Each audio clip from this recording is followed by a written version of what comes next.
কাম কৰি থকা শিক্ষকসকলৰ চাকৰি নিয়মীয়াকৰণৰ এটা ব্যৱস্থা চলি আছিল। ৰাজ্যৰ এডভোকেট জেনেৰেলে আমাক এটা অপিনিয়ন দিলে যে চৰকাৰে উচ্চতম ন্যায়ালয়ৰ উমা দেৱী গোচৰৰ পৰিপ্ৰেক্ষিতত কাৰো চাকৰি নিয়মীয়াকৰণ কৰিব নোৱাৰে। কেবিনেটৰ এই পাৱাৰ উচ্চতম ন্যায়ালয়ে প্ৰত্যাহাৰ কৰিছে। তাৰ পৰিপ্ৰেক্ষিতত আমি কাৰো চাকৰি নিয়মীয়াকৰণ কৰিব নোৱাৰোঁ। কিন্তু সৰ্বশিক্ষা অভিযানত কাম কৰি থকা শিক্ষকসকলক যাতে আমি সকাহ দিব পাৰোঁ, তাৰ বাবে আজি কেবিনেটে ৩৫,০০০ নতুন শিক্ষকৰ পদ চৰকাৰত সৃষ্টি কৰি SSR শিক্ষকসকলৰ বাবে এটা স্পেচিয়েল ৰিক্ৰুটমেণ্ট ড্ৰাইভ কৰিব খুজিছে। অৰ্থাৎ এই বিশেষ ৩৫,০০০ পোষ্টত অকল SSRত কাম কৰি থকা শিক্ষকসকলেহে আবেদন কৰিব পাৰিব আৰু বাকী নিয়মীয়া যিবিলাক পোষ্ট তাত ফ্ৰেছ কেণ্ডিডেটবিলাকে আবেদন কৰিব পাৰিব। এই ৩৫,০০০ শিক্ষকে SSRৰ পৰা আহি চৰকাৰত সোমোৱাৰ লগে লগে সৰ্বশিক্ষা অভিযানত ৩৫,০০০ পোষ্ট বিলুপ্তি হ'ব। অৰ্থাৎ সৰ্বশিক্ষা অভিযানৰ ৩৫,০০০ শিক্ষকে স্পেচিয়েল ৰিক্ৰুটমেণ্টৰ বাবে চৰকাৰত আবেদন কৰিব। চৰকাৰে তেওঁলোকৰ কাগজ পত্ৰ চোৱাৰ পিছত তেওঁলোকক নিয়োগৰ সুবিধা কৰি দিব চৰকাৰত, য'ত NPS পাব, চৰকাৰৰ পে স্কেল পাব, ইনক্ৰিমেণ্ট পাব, গোটেইবোৰ পাব। কিন্তু এইখিনি হৈ উঠাৰ পিছত সৰ্বশিক্ষা অভিযানত পূৰ্বতে কাম কৰি থকা তেওঁলোকৰ পদসমূহ বিলুপ্তি হৈ যাব। অৰ্থাৎ আমি ৰেগুলাৰাইজেশ্যন কৰিব নোৱাৰাৰ বাবে আমি স্পেচিয়েল ৰিক্ৰুটমেণ্ট ড্ৰাইভ সৰ্বশিক্ষা অভিযানৰ শিক্ষকসকলৰ বাবে কৰিব খুজিছোঁ। আৰু ইয়াৰ ফলত মই ভাবোঁ যে অহা ৪-৫ মাহৰ ভিতৰতে সৰ্বশিক্ষা অভিযানৰ প্ৰতিগৰাকী শিক্ষকেই চৰকাৰত নিযুক্তি পোৱাৰ সম্ভাৱনা মুকলি হ'ব। আজিও তেওঁলোকে ৰেগুলাৰ ৰিক্ৰুটমেণ্ট ড্ৰাইভত কিছুমান তেওঁলোকে ৰেগুলাৰাইজ হৈ থাকে, কিন্তু এইটো তেওঁলোকৰ কাৰণে হোলচেল কৰা হ'ব। সেইকাৰণে আমাৰ ৩৫,০০০ শিক্ষকে চৰকাৰত সোমাবলৈ এটা সুবিধা পাব। আমাৰ বিভিন্ন সংবাদ মাধ্যমত সাধাৰণতে এটা অভিযোগ উঠা যায় যে আমাৰ পৰিবহণ আৰু ট্ৰেফিকৰ পুলিচসকলে সৰু সৰু অটো ৰিক্সা চালক আদিক ফাইন আদিৰ কাৰণে দিগদাৰি কৰে বা আমনি কৰে। তাৰ ফলত দুখীয়া মানুহখিনিৰ কষ্ট হয়। আজি কেবিনেটত আমি দুটা সিদ্ধান্ত লৈছোঁ যে বাইকৰ আৰোহীক টু হুইলাৰত এক্সেপ্ট হেলমেট আন কোনো কথাত ফাইন কৰিব নোৱাৰিব। অকল হেলমেট নিপিন্ধিলে ফাইন হ'ব, বাকী আৰু কাগজ নাই, পত্ৰ নাই, এইবিলাকত যিটো ফাইন কৰে সেই ফাইনটো আৰু এতিয়াৰ পৰা নকৰিব। যদি কাৰোবাৰ কাগজ নাই তেতিয়া তেওঁলোকক নটিচ দিব, তেওঁলোকে কাগজ ঠিক কৰিব, কিন্তু ফাইন নলয় গভৰ্ণমেণ্টে। তাৰ এটা SOP ট্ৰেন্সপৰ্ট ডিপাৰ্টমেণ্টে ৰিলিজ কৰিব। দ্বিতীয়তে অটো ৰিক্সা যিকোনো 3 হুইলাৰ তিনিচকীয়া যুক্ত গাড়ীক 4বাৰকৈ তেওঁলোকে ৰিপিটেড অপৰাধ নকৰালৈকে তেওঁলোকৰ পৰা কোনো ফাইন নোলোৱাৰ ক্ৰীড়া ষ্টেডিয়াম আমি বনাবৰ বাবে সিদ্ধান্ত লৈছোঁ।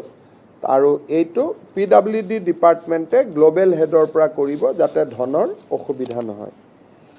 আপোনালোকে জানে যে L&Tৰ লগত লগ লাগি আমি ধমধমাত খুব ডাঙৰ স্কিল চেণ্টাৰ এটা কৰিব গৈ আছোঁ।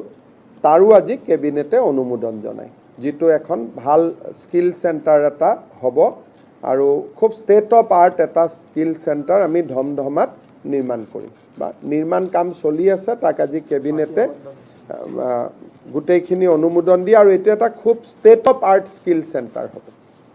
এইখিনি আজি নলবাৰীৰ কাৰণে সিদ্ধান্ত লোৱা হ'ল ৰাজ্যৰ বাবে লোৱা সিদ্ধান্তৰ বিষয়ে আপোনালোকক ক'লোঁ আপোনালোকে যদি কিবা দুই এটা সুধিব খোজে সুধিব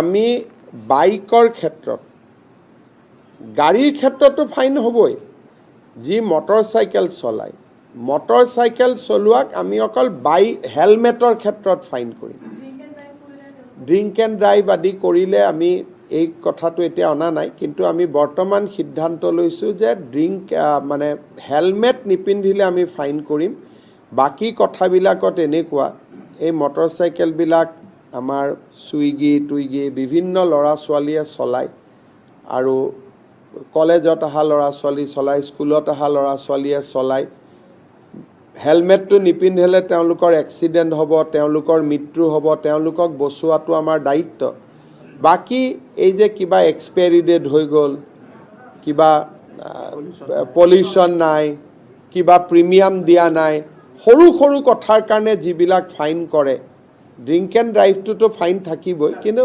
সৰু সৰু কথাৰ কাৰণে যিবিলাক ফাইন কৰে কেতিয়াবা অভিযোগ আহে যে লাইচেন্সখন 2টা দিন পাৰ হৈ গ'ল ক'ৰবাত ৰেজিষ্ট্ৰেশ্যন নম্বৰটো নাই ক'ৰবাত পলিউশ্যন নাই বাকী কথাবিলাকৰ যিটো ফাইন কৰে তাক আমি প্ৰথম ৱাৰ্ণিং দিহে পিছত আমি আইনী ব্যৱস্থা ল'ম ফাইনৰ ব্যৱস্থাক বাদ দি আইনী ব্যৱস্থাবিলাক থাকিব খালি টকাটো নলওঁ বাকী লাইচেন্স কেঞ্চেল অমুক কেঞ্চেল যিবিলাক আইনী ব্যৱস্থা সেইবিলাক থাকিবই খালি ফাইনটো আমি নলওঁ বাকী আইনী ব্যৱস্থা হ'ব ফাইনটো নহয় খালি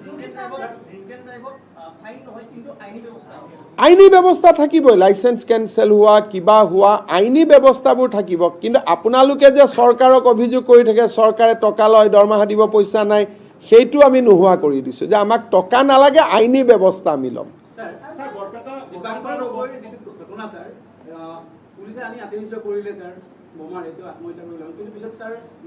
মৃত মানুহক চাৰ্জশ্বিটত নাম নিদিয়ে নহয় এজন মানুহ যেতিয়া মৃত্যু হয় মৃতকক চাৰ্জশ্বিটত নাম দিয়া এইটো ক'ত পালে মৃত ব্যক্তিজন আদালতত আহি হাজিৰ কেনেকৈ হ'ব আইনৰ নিয়ম এজন ব্যক্তি যদি মৃত্যু হয় তেতিয়াহ'লে তেওঁক আৰু কোনো চাৰ্জশ্বিটত তেওঁৰ নাম অনা নাযায়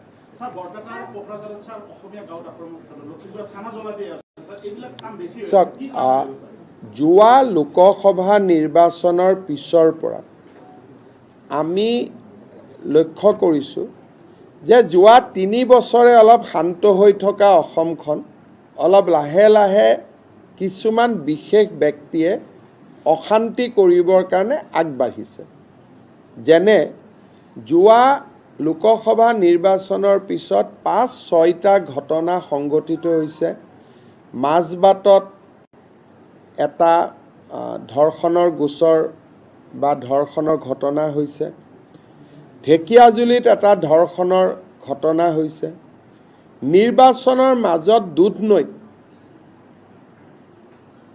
জনজাতীয় ছোৱালী এগৰাকীৰ ওপৰত একেই ধৰণৰ অত্যাচাৰ কৰা হৈছে বৰপেটাত এখন গাঁৱত সংঘবদ্ধ আক্ৰমণ চলোৱা হৈছে কোকৰাঝাৰতো এখন গাঁৱত সংঘবদ্ধ আক্ৰমণ চলোৱা হৈছে যোৱা 3 বছৰ অসমত এইবিলাক কৰিব কোনেও সাহসো কৰা নাছিল আৰু প্ৰায় এইবিলাক ঘটনা কমি গৈছিল কিন্তু যোৱা এমাহত উপৰ্যুপৰি এনেকুৱা ঘটনা আৰু এটা পেটাৰ্ণ কিছুমান বিশেষ লোক বিশেষ ব্যক্তি বিশেষ ঘটনা এই ধৰণৰ ঘটনা আমাৰ মাজত পোহৰত আহিছে অসম আৰক্ষীক নিৰ্দেশ দিয়া হৈছে যে কঠোৰৰ পৰা কঠোৰতম ব্যৱস্থা হাতত ল'ব লাগে আৰু এই বিষয়টোৱে আমাক চিন্তিত কৰিছে ইয়াৰ আমি উত্তৰ বিচাৰি উলিয়াম যোৱা এমাহত বিশেষকৈ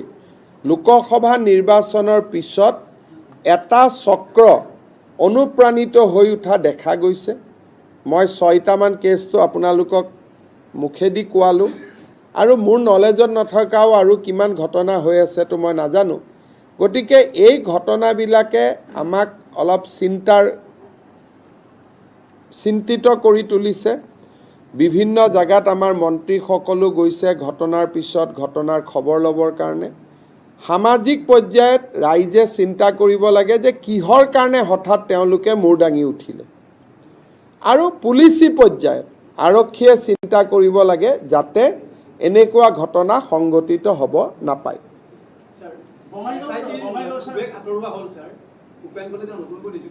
কাক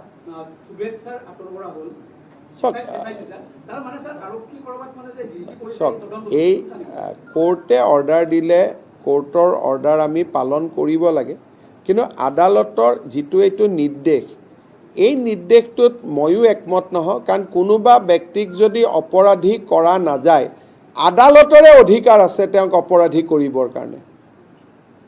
আণ্ডাৰ CRPC আদালতে যদি ভাবে যে এই 10 গৰাকী মানুহ দোষী, আদালতে আয়োগ ক'ব নালাগে যে এওঁলোকক দোষী বুলি সাব্যস্ত কৰক, আদালতে ষ্ট্ৰেইট তেওঁলোকক চামন দিব পাৰে। গতিকে মই জাজমেণ্টটো পৰীক্ষা কৰিব দিছোঁ যে আদালতে নিজে চামন নিদি তেওঁলোকক আয়োগৰ ওপৰলৈকে দায়িত্বটো কিয় গতাই দিছে। তেতিয়া আপোনালোকে পিছত SP বা কোনোবা আমাৰ DSPৰ লগত বহিলে গম পাব। এখন যেতিয়া চাৰ্জশ্বিট দিয়ে পুলিচে, যদি ন্যায়াধীশজনে ভাবে যে পুলিচে 2জন মানুহক চাৰ্জশ্বিট দিয়া নাই, 4জনক দিছে, নিদিয়া 2জনক পুলিচে নিজেই আদালতে নিজেই চামন দিব পাৰে। আমাৰ দেশৰ প্ৰধানমন্ত্ৰী PV নৰসিম্হা ৰাওকো কোৰ্টেই চামন দি দিছিলে ডাইৰেক্ট, পুলিচে তেওঁক চাৰ্জশ্বিটত নাম দিয়া নাছিলে। গতিকে আদালতে নিজৰ দায়িত্বটো নিজে পালন নকৰি আয়োজনক কিয় পালন কৰিব দিলে, বা আয়োজনেনো কিয় তেওঁক চাৰ্জশ্বিট নকৰিলে, গোটেই বিষয়টো মই অসমৰ মহা অধিবক্তাক চাব দিছোঁ। আৰু প্ৰয়োজন অনুসৰি আদালতত যি আছে তাক আমি ক'বৰ কাৰণে আমি চেষ্টা কৰিম। আদালতক আমি জনাম যে এইটোতো আপোনাৰে অধিকাৰ আছে, গতিকে 10 গৰাকী 12 গৰাকী 15 গৰাকী যি বিষয়াক আপুনি প্ৰাইমা ফেচি অপৰাধী বুলি ভাবে, আপুনি তেওঁলোকক চামন দি দিব পাৰে, গোচৰত লৈ আহিব পাৰে। গতিকে এই বিষয়টো কি পৰিপ্ৰেক্ষিতত এই জাজমেণ্টটো হ'ল, আমাৰ AG তেওঁ চাব, তাৰপিছত মোক পৰামৰ্শ দিলে মই সেইমতে ব্যৱস্থা ল'ম। মই নাজানো, পুলিচক সুধিব। এইবিলাক কথাত মই কমেণ্ট দিলে দিগদাৰ হৈ যায়, পিছত মানুহে কয় CM কেনেকৈ গম পালে, CMক কোনে গ'লে। গতিকে পুলিচে তদন্ত কৰি আছে, SP বঙাইগাঁৱে আপোনালোকক জনাই দিব। শৰণীয়া কছাৰীসকল কছাৰীয়ে, গতিকে তেওঁলোকক আমি চাৰ্টিফিকেট কছাৰী বুলি আবেদন কৰিলেই চাৰ্টিফিকেট পাই থাকিব। যিবিলাক বড়ো কছাৰী মূলৰ জনজাতি, তেওঁলোকে বড়ো কছাৰী বুলি আবেদন কৰিলে চাৰ্টিফিকেট পাই থাকিব। কিন্তু যদি শৰণীয়া বুলি লিখি দিয়ে, শৰণীয়া শব্দটো সংবিধানত নাই, কাৰণ এইটো আমাৰ শংকৰদেৱৰ ধৰ্মত শৰণ লোৱাসকলক বা নাম কীৰ্তনত শৰণ লোৱাসকলক শৰণীয়া বুলি কয়। ই এটা সাংস্কৃতিক শব্দ, আধ্যাত্মিক শব্দ, কিন্তু এথেনিকেলি তেওঁলোক হ'ল কছাৰী। গতিকে কছাৰী বুলি লিখিলে চাৰ্টিফিকেটখন পাই যাব। শৰণীয়া কছাৰী বুলি ক'লে তেওঁলোকে নাপাব, কাৰণ শৰণীয়া শব্দটো আধ্যাত্মিক আৰু সাংস্কৃতিক শব্দ, এইটো নৃতাত্ত্বিক শব্দ নহয়।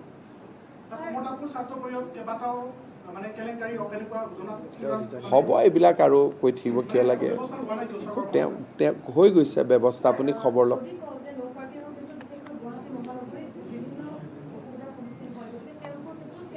তেওঁলোকৰতো লাইচেঞ্চখন যাবগৈ ন, আইনী ব্যৱস্থাটো থাকিবই। আমি টকাটোহে নলওঁ বুলি কৈছোঁ, টকা নোলোৱাটো কোনো আপত্তি কৰিবলগীয়া নাই, আইনী ব্যৱস্থাটো লৈ থাকিম। কাৰণ টকাটো ল'লে মানুহে প্ৰশ্ন কৰে যে চৰকাৰৰ টকা নাই কাৰণে টকা লৈছে। আইনী ব্যৱস্থাটো অব্যাহত থাকিব, খালি টকাটো নলওঁ। দুটা এতিয়া উঠে, হেলমেট পিন্ধিব লাগিব, হেলমেটততো ফাইন হ'বই। হেলমেটৰ ক্ষেত্ৰত কোনো ৰেহাই নাই, কাৰণ মানুহৰ এইবাৰ আপোনালোকে চালে দেখিব যে এক্সিডেণ্টৰ কেছ কমি অসমত আহি আছে, আৰু বহুত এক্সিডেণ্ট কমি গৈছে, আৰু বহুত